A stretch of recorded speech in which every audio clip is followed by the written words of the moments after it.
কিমান বয়স হৈছে? ইয়াৰ বয়স আমাৰ ল'ৰা 3 বছৰ হ'ল। এতিয়াতো মহতো যুঁজাবই লাগিব, মাঘ মাহত মহ যুঁজিবই। এতিয়া চৰকাৰে যিমানে বন্ধ নকৰে কিয় মহ যুঁজাবই লাগিব।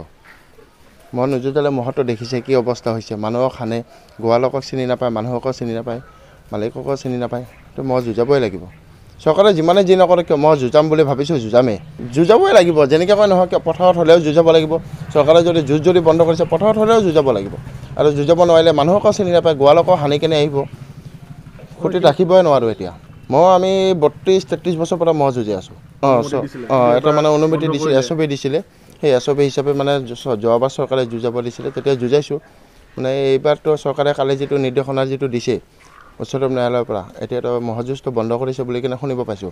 এতিয়া যিহেতু শুনিব পাৰিলে মানে এতিয়া যিহেতু আমাৰ মানে মহটোক ৰাখিবই নোৱাৰোঁ মানে এতিয়া। মানে দিনে ৰাতিয়ে মানে অচিনাকি মানুহক কি মালিকক আৰু গোৱালকে মানে চিনি নাপায় এতিয়া। ওচৰত মানে যাবই নোৱাৰোঁ। ওচৰত যাবৰ কাৰণে হ'লে মানে তাক মানে খেদি কেনে আহে। আৰু এতিয়া মাঘ মাহ পৰিলে মানে মহ যুঁজিবই লাগিব। যুঁজাব নোৱাৰিলে মানে বহুত মানে ভয়ংকৰ পৰিস্থিতি হ'ব মানে এইটো। ৰাখিব নোৱাৰিব, পিছত মানে এৰি দিয়াৰ বাহিৰে উপায় নাই। এৰি দিলে মানুহকে য'তে পায় তাতে সানিব। আহ্বান মানে চৰকাৰক এইটোৱে আহ্বান মানে জনাব মানে বিচাৰিছোঁ, মানে যেনে কৰি মানে মহযুঁজটো মানে খুলি দিলে মানে ভাল হয়, নহ'লে মহক ৰাখিব নোৱাৰিবতো।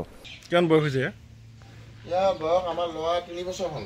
এতিয়াতো মহতো যুঁজাবই লাগিব, মাঘ মাহত মহ যুঁজিবই। এতিয়া চৰকাৰে যিমানে বন্ধ নকৰে কিয় মহ যুঁজাবই লাগিব।